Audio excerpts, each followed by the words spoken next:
Rock putting up more cannons in his base, but it's too late. Julyzerg is going to dive in there. Scourge is occupying the Corsair. Somehow one of the Corsairs survives there. I think he actually had 2 Corsairs there, and that's why I didn't see the second Corsair there. But Julyzerg is going to be able to pick off that second Corsair beautifully. It takes out one cannon when it's before the other ones warp in. Now he's going to be able to micro around and warp on before the other cannons warp in. And those cannons just a little bit too late. He only warped the cannons in when he saw the Mutalisks, and he had to get those cannons in long before the Mutalisks, basically, for them to do any good.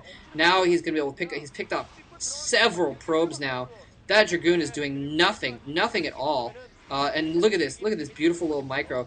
Diving in, picking off the Corsair as if it was like a Marine. Just boom, boom. Or well, I guess more appropriately a tank as far as hit points go. Beautiful, beautiful micro by Julyzerg, the freaking inventor of the Mutalisk micro, as it is today, going at it again. And some beautiful micro there. He's got a few cannons, Corsair Dragoon up, so Julyzerg apparently feels it's not worth his time to go in there and try and pick off more. He's done, I mean, the damage he's done is paid for those Mutalisks.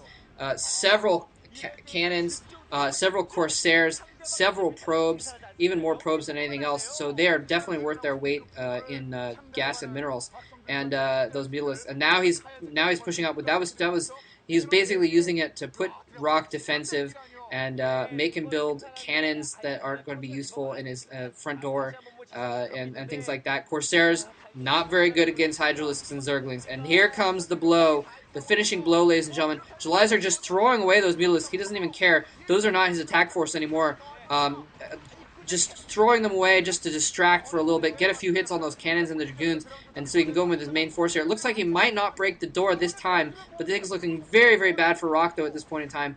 The cannon's going down to his front door. He's probably going to lose that gateway. He might even lose some tech at the front there. He might get a Reaver out. If he can get a Reaver out and somehow block it from getting sniped, I don't think he's going to be able to block it from getting sniped, though. Julyzerg has enough Hydralisks there. He'll be able to just run in, snipe off that Reaver. If he's lucky, he might be able to get a Scarab off, and then run it up the ramp and then block with a Zealot or something like that. He might be able to save it. But in the meantime, he's lost his entire front door. Those cannons are not going to warp in. They're going to get picked off.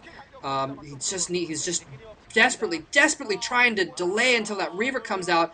I think once that Reaver comes out and gets owned... Oh, the Corsair's even going down to Scourges.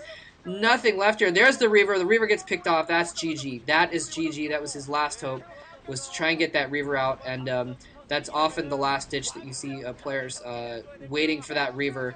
GG. Julyzerg going to advance to the next round of the World Cyber Games. I'm not exactly sure who he's playing. I couldn't find that out before the game in the next round. But thank you for listening. I'm going to cut this off for time. So thanks for listening. Happy birthday.